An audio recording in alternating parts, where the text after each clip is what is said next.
समझ में नहीं क्या? जा करके भाजपा में शामिल हो गए। डर रहे थे कि डायरेक्ट भाजपा में शामिल होंगे तो आवाम गिरेबान पकड़ लेगी। तो फिर उन्होंने क्या किया? उन्होंने सोचा कि पतंग उड़ाने की कोशिश करते हैं, लेकिन वो भूल गए कि ये नांदेड़ है जो ये जानती है यहां की आवाम के किसी का जलवे रंगीन तखय्युलात में है, चिराग बन के कोई जिंदगी की रात में है। बहुत बुलंद फजा में तेरी पतंग सही, मुझे पता है मगर डोर किसके हाथ में है। हजारों की तादाद में मौजूद नांदेड़ की जिंदा दिल अवाम और खास तौर से नौजवान साथियों हूं जो इस तरफ खड़े हैं, सामने खड़े हैं, दीवालों पर खड़े हैं। इधर जो लोग हैं वो थोड़ा सा हट जाएं ताकि पीछे के लोगों को दिखाई पड़े। थोड़ा सा इधर हो जाएं। दोस्तों, असेंबली इलेक्शन के बाद आपके बीच में फिर से हाजिरी हुई है। नगर पालिका, नगर महापालिका के इस इलेक्शन में प्रभाग 11 से जरीना बेगम, रफीक बागवान, खतीजा बेगम, अब्दुल रहीम, अब्दुल वहीद पटेल, मोहम्मद आतिक शेख मोइन, प्रभाग 12 से अब्दुल गफ्फार, अब्दुल सत्तार, सैयद शेर अली, शमीम बेगम, शेख जावीद, शेख हलीमा बी, शेख बाबू, इब्राहिम भाई, प्रभाग 13 फसिया फिरदौर, अब्दुल मुख्तार, संगीता कामले, वाजिद अनवर जहांगीरदार, अब्दुल रहीम, अब्दुल गफ्फूर, प्रभाग 14 से शिंगे पूनम, शमा अब्दुल हबीब, इदरी अहमद बाबू, और प्रभाग उबैदुर रहमान, जबीना सुल्ताना, मोहम्मद अतीक, वैशाली अंबादास रातोले और मोहम्मद यूसुफ। जब अहले खिरत की बातों पर कुछ जाहिल शोर मचाते हों, जब अहले खिरत की बातों पर कुछ जाहिल शोर मचाते हों, जब बुलबुल चमन और कौवे गीत सुनाते हों, जब चिड़ियों के इन घोंसलों में कुछ सांप उतारे जाते हों, जब माली अपने हाथों से गुलशन में आग लगाते हों, उस दौर में हम दीवानों से तुम कहते हो खामोश रहो। हम लोग अनल हक बोलेंगे, हम लोग अनल हक बोलेंगे। नांदेड़ वालों, आप जिंदा दिल अवाम हैं, आपकी सियासी समझ को सलाम करता हूं। वो ट्रैफिक को आहिस्तगी से गुजर जाने दें। अगले 40-45 मिनट में आपके और कोशिश करूंगा कि अपना कलेजा निकाल करके आपकी हथेली पर रख दूं और हर उस सच से आपको रूबरू करवाऊं। जरूरत है। शतरंज की बिसात बिछ चुकी है, मोहरे इधर से उधर किए जा रहे हैं, खेल खेला जा रहा है और खेल खेलने वाले ये सोच रहे हैं कि नांदेड़ की आवाम बेवकूफ है, उसको तो कुछ समझ में नहीं आएगा। नहीं, ये नांदेड़ की आवाम है।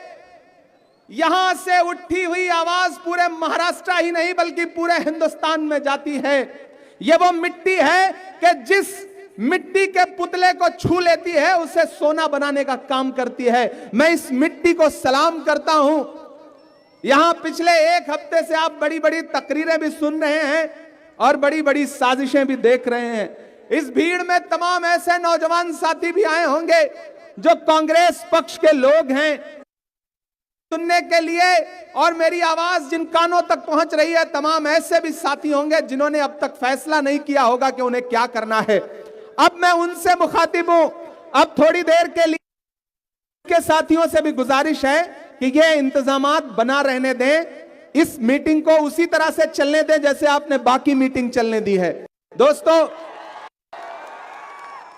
पुलिस का काम है न्यूट्रल होकर के काम करना, किसी एक पक्ष का होकर के काम नहीं करना।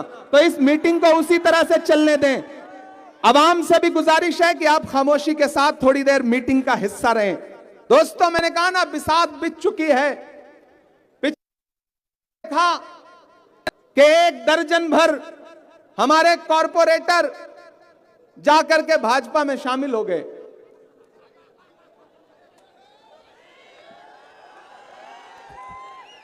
समझ में नहीं आई बात क्या? समझ में नहीं आई क्या? जा करके भाजपा में शामिल हो गए। डर रहे थे कि डायरेक्ट भाजपा में शामिल होंगे तो आवाम गिरेबान पकड़ लेगी, तो फिर उन्होंने क्या किया, उन्होंने सोचा कि पतंग उड़ाने की कोशिश करते हैं, लेकिन वो भूल गए कि ये नांदेड़ है जो ये जानती है यहां की आवाम के किसी का जलवे रंगीन तखय्युलात में है, चिराग बन के कोई जिंदगी की रात में है। बहुत बुलंद फजा में तेरी पतंग सही, मुझे पता है मगर डोर किसके हाथ में है। हमें यह पता है कि मटन किसका है और सालन किसका है, पता है कि नहीं पता है? हमें तो यह भी पता है कि मसाला किसके पैसे का आ रहा है, पता है कि नहीं पता है? इसलिए नांदेड़ वालों, आने वाली 15 तारीख को आपको तमाम उन मुनाफिकत का बदला भी लेना है। यह इलेक्शन आम इलेक्शन नहीं है। यहां हमारे साथी रविंद्र चौहान बैठे हैं जो लोकसभा में आपके खासदार हैं, मैं राज्यसभा में आपका खासदार हूं। अब थोड़ी देर खामोशी अख्तियार कर लें और थोड़ी देर ये मीटिंग चलने दें, इंतजाम बना रहने दें भाई, बोले मत इधर से साथी। मैंने कहा ना, रविंद्र जी आपके लोकसभा के खासदार हैं, मैं आपका राज्यसभा का खासदार, और सत्तार भाई आपके आमदार होते होते रह गए। मैंने सुना नकीबे मिल्लत आए थे तो सत्तार भाई पे बड़ा तंज कर रहे थे, बता रहे थे कि हमने कैंडिडेट दे दिया होता तो क्या होता, तुम हार गए, तुम ऐसे ऐसे तंज मैंने सुने। मैं तकरीर सुन रहा था, मुझे लगा कि एक बुजुर्ग इंसान, शरीफ इंसान, 40 साल बाद जिसे उम्मीदवारी मिली, हम सारे लोग उसके लिए लड़े, रविंद्र चौहान भी लड़े, इमरान प्रतापगढ़ी भी लड़ा, कोशिशें करके सत्तार भाई को उम्मीदवार बना करके भेजा, चुनाव बहुत थोड़े वोटों से हार गए। लेकिन अब क्यों हार गए? ये जो दर्जन भर मुनाफिक उधर गए हैं उनकी मुनाफिकत से हारे हैं चुनाव, वरना नहीं हारते। हमें पता है कि कैसे हराया गया, हारे नहीं है बल्कि हराए गए हैं। लहू में भीगी हुई आस्तीन जीती है, चुनाव तुम नहीं जीते, मशीन जीती है। हराए गए, लेकिन इलेक्शन है, हार जीत तो चलता रहता है। अब आप आकर के कहेंगे कि सत्तार तुम्हारा बेटा तो हारेगा, हमने तुम पर एहसान किया। नहीं, आपने नांदेड़ पर एहसान नहीं किया, बल्कि नांदेड़ ने आप पर कई बार एहसान किया है। पहली बार जब हैदराबाद से निकले थे कहीं चुनाव 12 में, तो सबसे पहले नांदेड़ की आवाम ने आपको पनाह दिया था और आपके कॉर्पोरेटर जिताए थे। नांदेड़ ने एहसान किया है आप पर, आपने नांदेड़ पर कोई एहसान नहीं किया है। आपने तो हॉस्पिटल और स्कूल बनाने के जो वायदे किए थे और जो जमीन खरीदी थी, आपके कॉर्पोरेटर जीते तो आपने बाद में वो जमीन बेच करके अपना वो पैसा भी अपने पास रख लिया। नांदेड़ पर आपने कोई एहसान नहीं किया है, नांदेड़ की आवाम ने आप पर एहसान किया है, और इस एहसान का बदला आप पूरी जिंदगी चुकाएंगे तब भी नहीं चुका सकते। नांदेड़ का आपके ऊपर इतना बड़ा एहसान है। आपकी जमात को अगर पूरे हिंदुस्तान में आज लोग जानते हैं तो उसकी बुनियाद में नांदेड़ की आवाम का भरोसा और इनका खून पसीना शामिल है। इनका शुक्र अदा करिए, इन तो अदब से बात करिए यहां के बेटों के बारे में। सत्तार साहब नांदेड़ का भरोसा है, नांदेड़ का गुरूर बेटे हैं। यहां के इस लहजे में आपको ये, आप कितने भी बड़े रहनुमा हो जाएं, लेकिन किसी बुजुर्ग इंसान की शराफत का मजाक मत उड़ाइए। आप कह रहे हैं कि आपने एहसान किया उनके खिलाफ कैंडिडेट ना दे करके, तो मैं भी कह रहा हूं कि कांग्रेस ने आप पर एहसान किया कि आपके सूबाई सदर के खिलाफ उसकी मर्जी के मुताबिक का कैंडिडेट दिया था, फिर भी वो नहीं जीत सका। अगर सत्तार भाई नहीं जीत पाए तो आपके सूबे का सदर भी नहीं जीत सका था, वारिस पठान भी नहीं जीत पाए थे, फारूक शेख भी नहीं जीत पाए थे। वो क्यों चुन के नहीं, क्यों नहीं चुन के आ पाए? और एहसान मानिए कांग्रेस का कि मालेगांव से जो 75 वोट से एक एमएलए आपका जीता है, अगर हम लोगों ने थोड़ा सा मेहनत कर दी होती तो 75 वोट से जीतते नहीं बल्कि 7500 वोट से चुनाव हार जाते। वहां भी कांग्रेस ने एहसान ही किया था। इसका एहसान गिनाऊंगा आप पर तो बहुत लंबा हो जाएगा, लेकिन इधर आओ गफ्फार।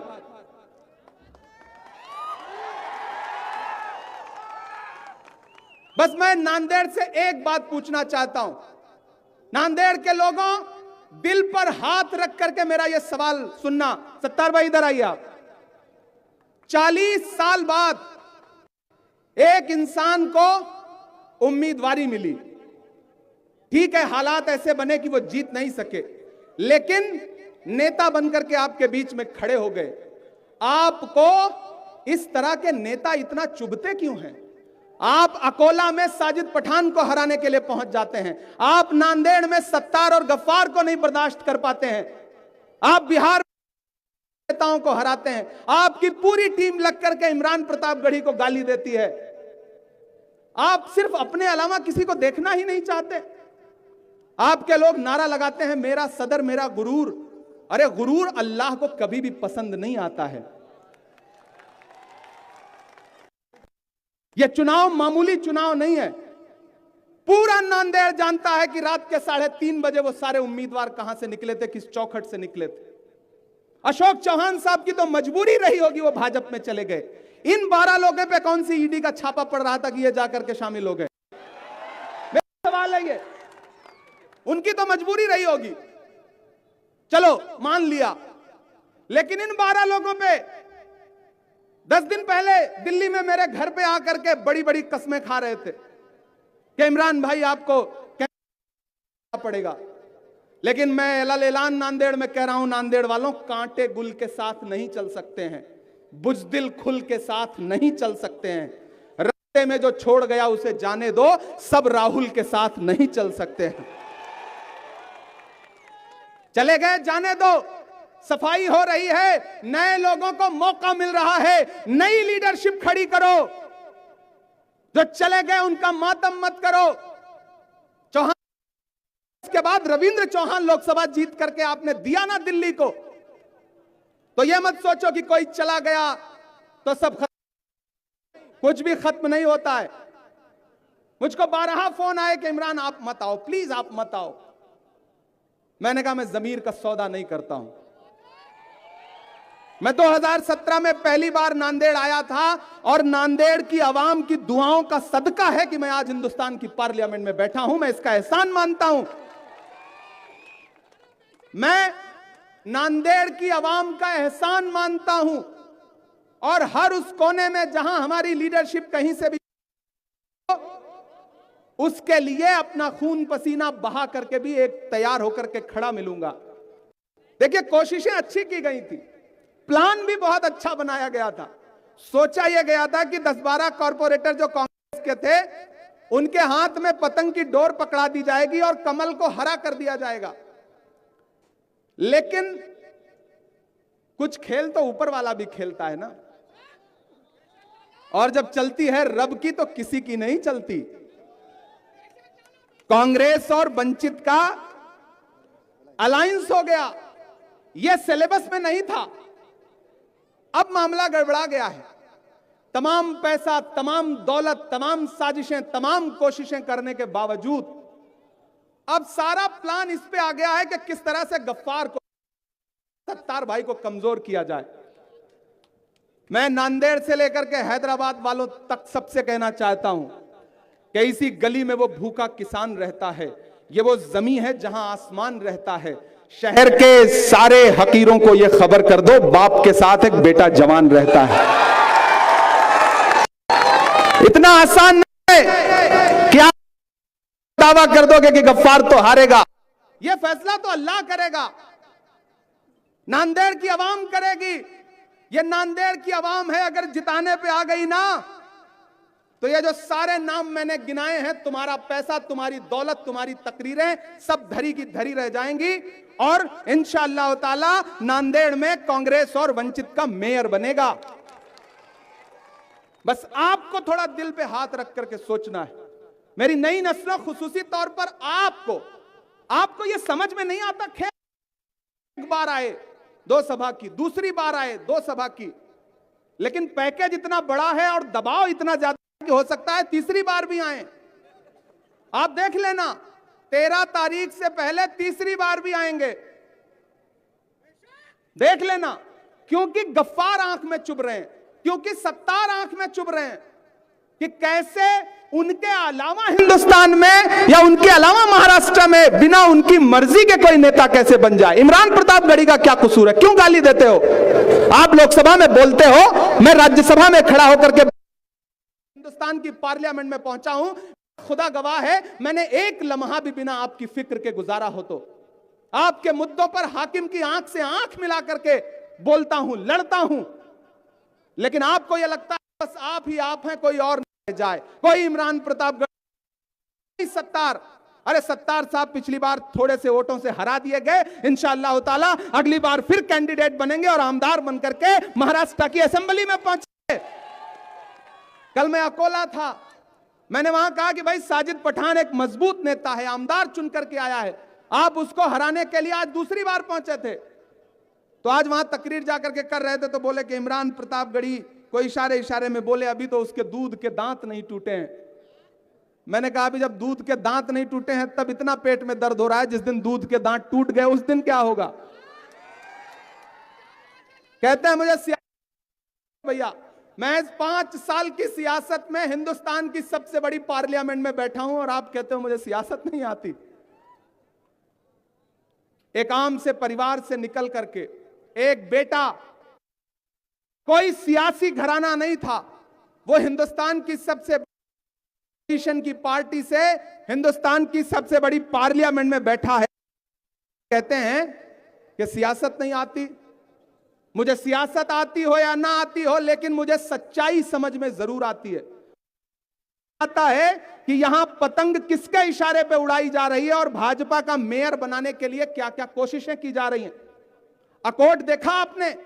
आज के आया अकोट में एमआईएम के कॉर्पोरेटर भाजपा में चले गए, सोशल मीडिया पे थू-थू हुई तो फडणवीस ने आगे आकर के कहा कि हमारा एमआईएम के साथ कोई अलायंस नहीं होगा। लेकिन अब तक अंबरनाथ में कांग्रेस के कुछ कॉर्पोरेटर ने युति कर ली, 10 मिनट के अंदर कांग्रेस पार्टी ने को पार्टी से बाहर निकाल दिया। आज तो मुझे पता चला है कि परली में शिंदे साहब के साथ मिलकर के गठबंधन कर लिया। लेकिन तकरीरें बड़ी बड़ी हैं। मैं आपसे कहना चाहता हूं साथियों कि अपने बेटों को जलील करवाना बंद करिए। आप ही के कंधे पर पैर रख करके सियासत करने वाले लोग आपके बीच में आएंगे और आपके भाइयों को, आपके बेटों को ये कहेंगे कि हमारा एहसान मानो, तुमको तो जीतने नहीं देंगे। ये जबान सियासत की जबान नहीं है, ये जबान मगरूरियत की जबान है और मगरूरियत अल्लाह को पसंद नहीं है। तो आपको कैसे पसंद आ रही है? मेरी आपसे गुजारिश है साथियों कि इस इलेक्शन में जो सारा खेल है उस खेल को आप समझ रहे। 2017 से पहले आपने कॉर्पोरेटर जिताए थे, बाद में वो कॉर्पोरेटर कई सारे उसमें से कांग्रेस में चले गए, फिर उनके पास कैंडिडेट नहीं थे तो कांग्रेस की ही दगी तोपों को मसाला भर करके एक बार फिर से अपने पाले में लेकर के उनको कैंडिडेट बना दिया गया। मुझे तो जमात पर है जो पिछले 7 साल से उनको टिकट मिलेगा, लेकिन टिकट किसको दिलवाया साहब ने? जो हमारे यहां से गए थे, उनका हक भी मार लिया गया। मुझे उन नौजवानों के साथ मेरी सहानुभूति है साथियों, लेकिन ये धमकियां देने वाले, ये साजिशें करने वाले ये भूल जाते हैं कि कैंची से चिरागों की लवें काटने वालों, कैंची से चिरागों की लवें काटने वालों, कुदरत के करिश्मों से लड़ोगे तो मिटोगे। तुम फूल को चुटकी में मसल सकते हो लेकिन खुशबू को बिखरने से नहीं रोक सकोगे। गफ्फार आपके बीच का आपका भाई है, आपका बेटा है, आपका है। रात के 2 बजे भी आपके मुद्दे पर खड़ा मिलता है। सत्तार भाई आपके अपने, इनका सिर्फ एक कसूर है कि इनकी जबान लंबी नहीं है। मैंने उनकी तकरीर सुनी, उन्होंने कहा कि सत्तार मेरी जबान बहुत लंबी है, मैं बोलूंगा तो तुम चुप हो जाओगे, तुम घर से नहीं निकल पाओगे। नांदेड़ वालों, मैं तो उनसे कहना चाहता हूं कि हां साहब आपकी जबान बहुत लंबी है, लेकिन का इस्तेमाल सत्तार को चुप कराने में नहीं बल्कि राजा सिंह को चुप कराने में लगाइए, तब शायद अवाम का भला हो सके। गफ्फार को हराने में नहीं बल्कि राजा सिंह को हराने में लगाइए, तब समझूंगा कि आप सियासत में गलत कह रहा हूं क्या मैं? जिस जगह है हैदराबाद दारुस्सलाम है, उस गोशा महल का एमएलए राजा सिंह है। जिस जगह दारुस्सलाम है उस गोशा महल का एमएलए राजा सिंह है और उसके खिलाफ कैंडिडेट नहीं देते, लेकिन गफ्फार को हराने के लिए तीसरी बार आएंगे। देख लेना, देख लेना। यही है सियासत, यही है सियासत। लेकिन इस सियासत को समझो कि आखिर कौन सा दबाव है। एक बार आए, मैं तो एक बार आया हूं, चला जाऊंगा, तीसरी बार आना पड़ रहा है। मेरे साथियों, मेरे भाइयों, अब और चुप रहने को तैयार नहीं है हम लोग। आदमी हैं, दरो दीवार नहीं है हम लोग। धूप और चलाओ हम पर, चढ़ते सूरज के परस्तार नहीं है हम लोग।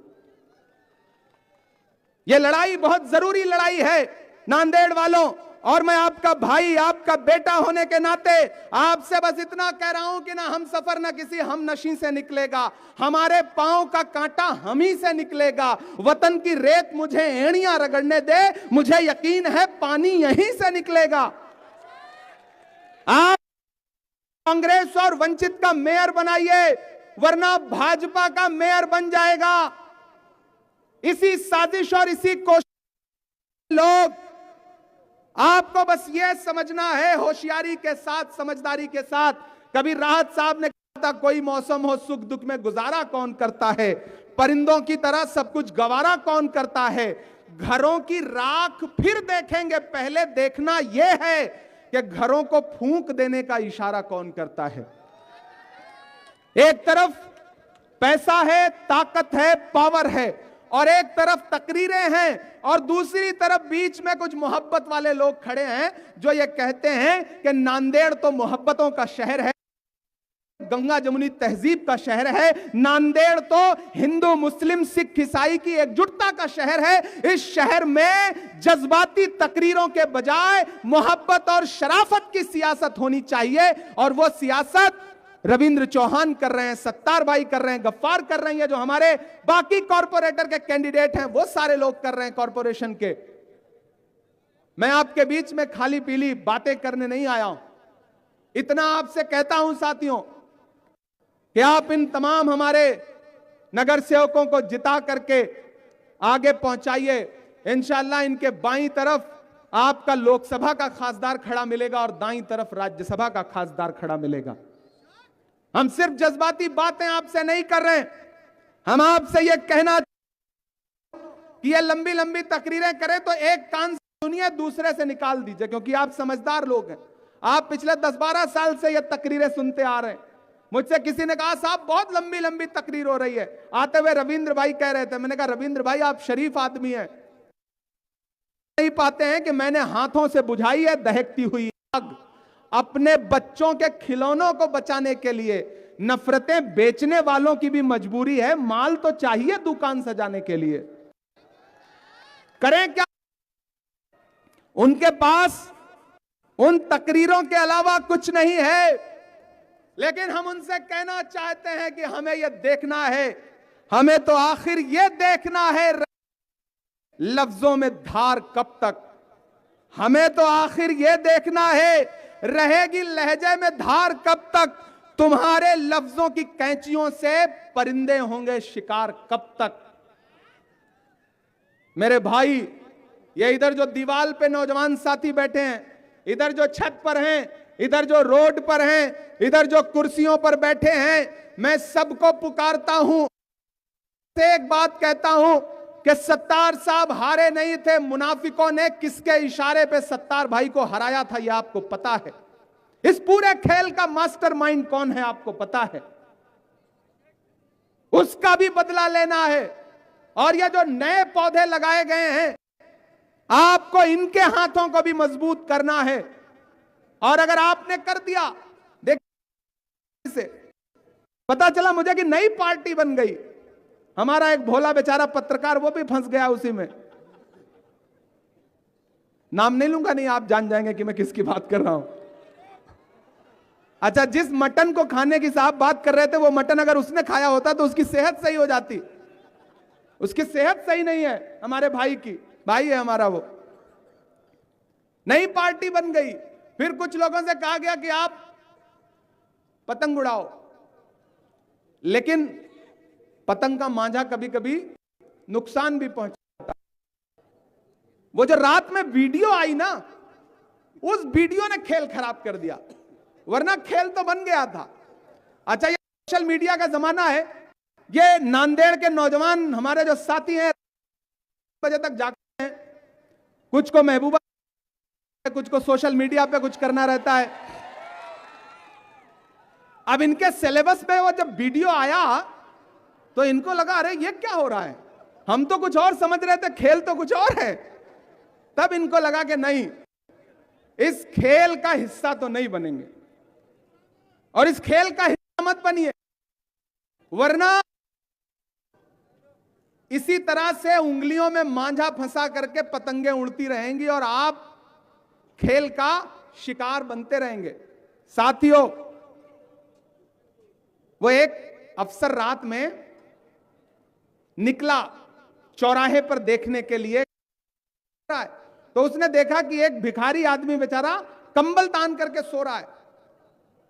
तो उस अधिकारी ने उसको जगाया, और जगा करके जब वो बैठ गया नींद से उठ करके भिखारी, तो उससे पूछा कि कुछ खाया? तो उसने कहा नहीं साहब, 2 रात से कुछ खाया नहीं है, भूखे पेट सो रहा हूं। अधिकारी उसी के पास चबूतरे पे बैठ गया और पूरी रात बैठा रहा, सुबह तक बैठा रहा। तो उस भिखारी ने सुबह उस अधिकारी से कहा कि भाई आप पूरी रात मेरे साथ बैठे रहे, आपने मुझे खाने को भी कुछ नहीं दिया, यह बताओ आपने मुझे जगाया क्यों? तो अधिकारी ने कहा मुझे ऊपर से आदेश था कि इस शहर में कोई भी भूखा पेट सोना नहीं चाहिए। तो हालत यही है। ये जो हमारे साथी गए हैं, इनको 15 तारीख की वोटिंग के बाद 16 तारीख को जब रिजल्ट आएगा तो ये एक शेर गुनगुनाएंगे कि ना खुदा ही मिला ना विसाले सनम ना के रहे। आप देख लेना। और ये आपको करना है, सिर्फ इसलिए करना है कि कभी कभी गद्दारी का बदला भी लेना चाहिए।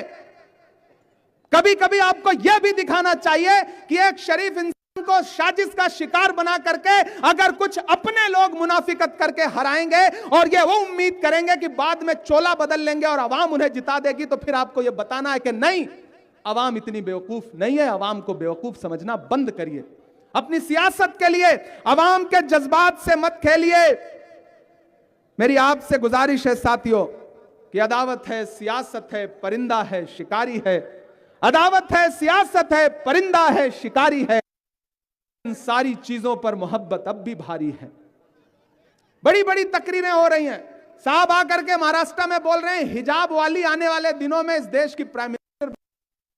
सुना आपने?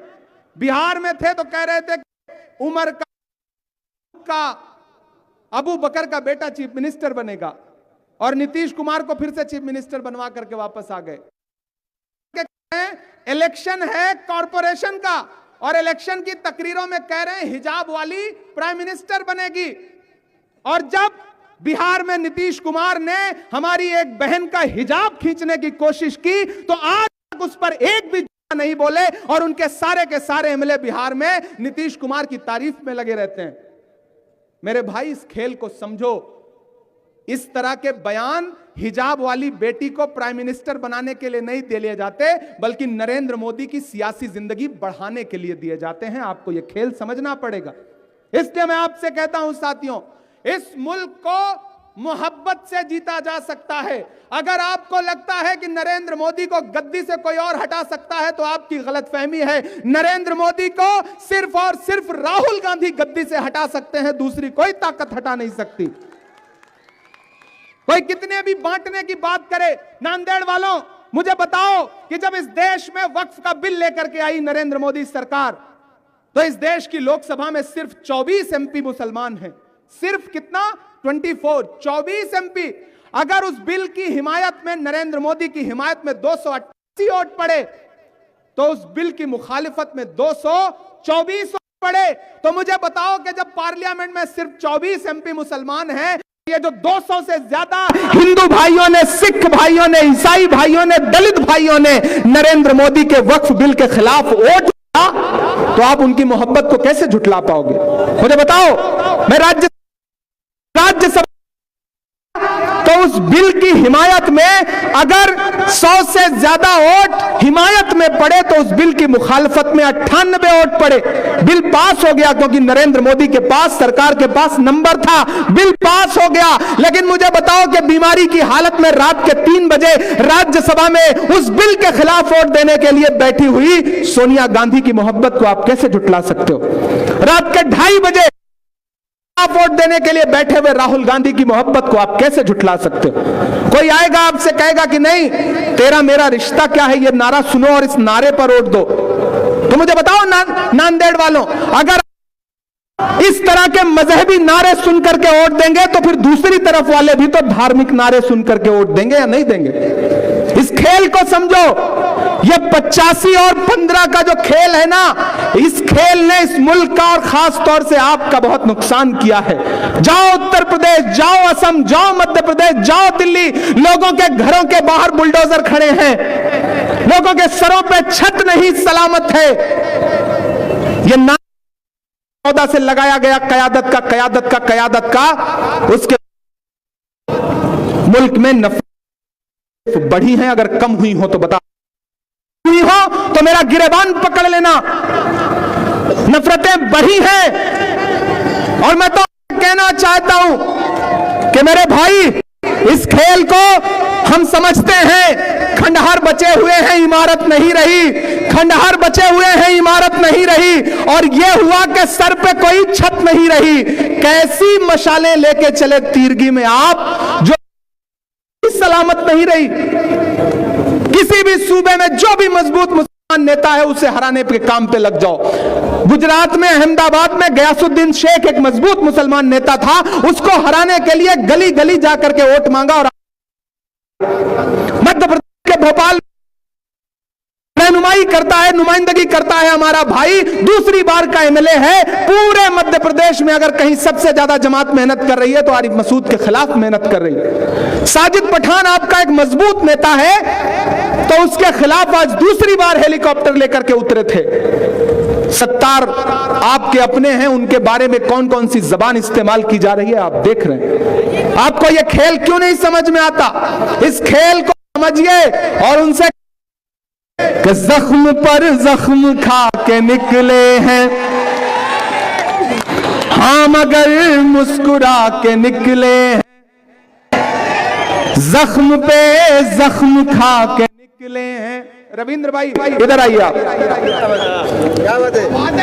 देखो यार, आपका जो खासदार है ना, बहुत शरीफ है, बहुत शरीफ। मैं उतना नहीं हूं, इसीलिए सबसे पहले इसी नांदेड़ से 2017 से मैं उन ताकतों के खिलाफ लड़ रहा हूं। मैं आज यहां तकरीर करके जा रहा हूं। सुबह पूरा सोशल मीडिया, पूरी ट्रोल में मां बहन की गालियां देगी, लेकिन मेरा अपना मानना है कि जब मेरे भाई लड़ाई नफरत और मोहब्बत के बीच में हो, इतनी भी गाली दो इमरान प्रतापगढ़ी, तुम्हारी जज्बाती तकरीरों के सामने हमेशा अपना सीना लेकर के खड़ा मिलेगा। जितनी गाली देनी हो दे लो, सत्तार देनी हो दे लो।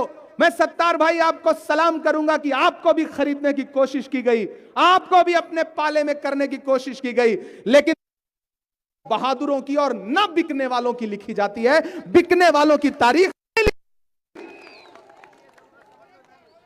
और इसलिए जो लोग नहीं बिके, जो लोग नहीं डरे, जो लोग नहीं समझौता किए, उनको ताकत देने की जिम्मेदारी आपकी है। हो सकता है छोटी छोटी नाराजगी हो, कभी गफ्फार फोन ना उठा पाए हो, कभी रहीम भाई फोन ना उठा पाए हो, कभी आतिक भाई फोन ना उठा पाए हो, लेकिन जब लड़ाई बड़ी हो ना, तो ये कोई घड़ी लेकर के आए,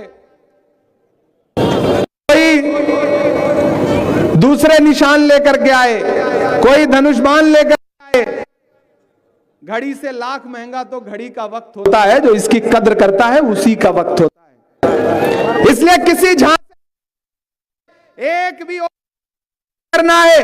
आपको क्या लगता है रविंद्र चौहान जी का जीतना भाजपा को हजम हो पा रहा है क्या? आपको लगता है कि जिस नांदेड़ में सारा समीकरण फिट कर लिया, वहां बड़े वोटों से चुनाव जीत गए, तो लोगों को बर्दाश्त हो रहा है क्या? जब नहीं हो रहा है तो उसके सत्तार भाई को हराने के लिए ताकत लगा दी गई।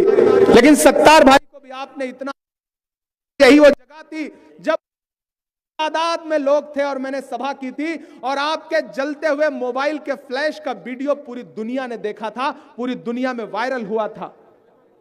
सत्तार भाई नहीं जीत सके, कोई बात नहीं, लेकिन मैंने कहा ना, ये जितने हमारे नगर सेवक के कैंडिडेट हैं ये यतीम नहीं है। एक का खासदार है और एक तरफ राज्यसभा का खासदार है।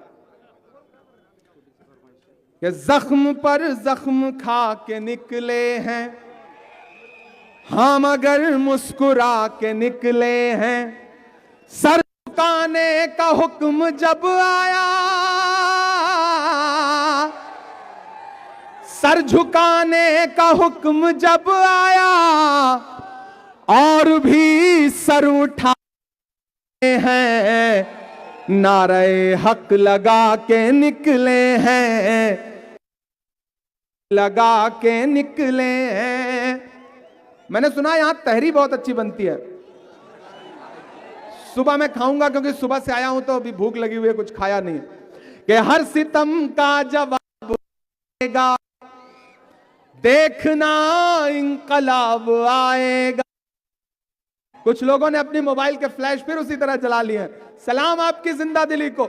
अगर आपने नहीं दिखाई तो यह नफरत का अंधेरा नांदेड़ में कभी टिक नहीं सकता है। इसको जाना पड़ेगा, जाना पड़ेगा, जाना पड़ेगा कि हर सितम का जवाब आएगा, देखना इंकलाब आएगा। अच्छे दिन का किए थे जो वादा, का दिन भी खराब आएगा, का दिन भी खराब आएगा।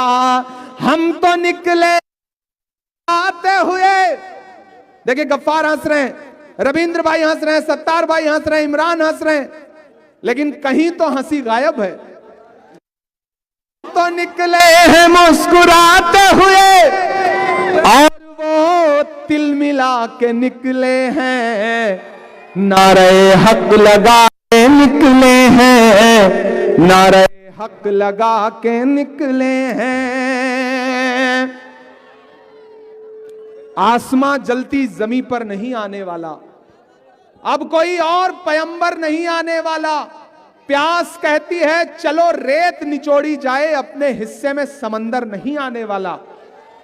और नांदेड़ वालों, अपने काबे की हिफाजत तुम्हें खुद करनी है, फिर अबाबीलों का लश्कर नहीं आने वाला। इसलिए हर साजिश को समझ और समझ करके हर साजिश का जवाब 15 तारीख को हाथ के पंजे के सामने वाला बटन दबा के देना। और वंचित के जो हमारे एक कैंडिडेट है गैस सिलेंडर, नरेंद्र मोदी जी क्या है गैस सिलेंडर, आप ये वाला गैस सिलेंडर का बटन दबाओ। हम लोग कोशिश करेंगे कि गैस सिलेंडर सस्ता मिले। इसलिए महानगर पालिका में कांग्रेस और वंचित का मेयर बनना चाहिए। और आज मैं आने के इरादे में नहीं था, मैं पिछले 12 और पेरिस में था, मेरा एक मुशायरा था। लेकिन जब मैंने सुना कि यहां आकर के कहा गफ्फार तो हारेगा, फिर मुझे लगा कि मुझे अपने भाई के लिए जाना चाहिए। मैं आ गया हूं, अब मेरे आने की लाज रखना नांदेड़ वालों में, आपका भाई हूं, आप सर माथे पर रखता हूं। मैं अगर एमपी बना हूं तो नांदेड़ की दुआओं की वजह से बना हूं। उस मोहब्बत के सदके में आपसे कह रहा हूं कि ये जो सारे इसमें से एक भी आदमी हारना नहीं चाहिए। और असली पैकेज तो गफ्फार को हराने के लिए लिया गया है। अभी गफ्फार के वार्ड में पैसे भी जाएंगे। आने वालों से मैं कहना चाहता हूं कि दायरे में सिमट आएगा। अगर सत्तार भाई और गफ्फार भाई से कभी आपने मोहब्बत की हो तो किसी जज्बाती तकरीर में बताना। अगर एक लम्हे में भी आपको रविंद्र चौहान को मेंबर ऑफ पार्लियामेंट बना करके आपने नांदेड़ की इज्जत में इजाफा किया है तो किसी साजिश का शिकार मत करना। अगर आपको लगता है गढ़ी पूरे हिंदुस्तान में अपनी शायरी और पार्लियामेंट में अपनी तकरीरों से आपकी आवाज बन करके बोलता है, को सिर्फ और सिर्फ हाथ का पंजा और गैस सिलेंडर का दबना चाहिए कि दायरे में सिमट के आ। इसको बीच में लीजिए, एक तरफ राज्यसभा का खासदार और एक तरफ लोकसभा का खासदार।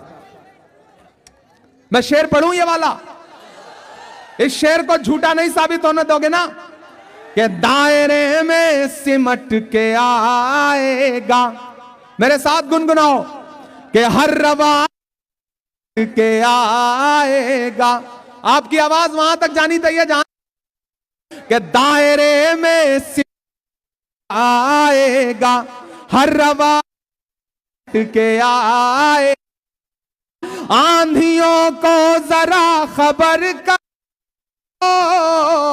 आंधियों को जरा खबर कर दो, शेर वापस पलट के आएगा, शेर वापस पलट आएगा। किसी झांसे में, किसी दौलत में, किसी साजिश में, किसी तकरीर में साजिश के शिकार मत बनना। कांग्रेस पार्टी के साथियों को जिताइए। इंशाल्लाह आने वाले दिनों में रविंद्र भाई महाराष्ट्र में राहुल गांधी जी को लेकर के आएंगे तो नांदेड़ लेकर के आएंगे, यह हम अहद करते हैं। आप साथ बहुत शुक्रिया, बहुत मोहब्बत आप साथ। जल्दी आपसे फिर मुलाकात करूंगा।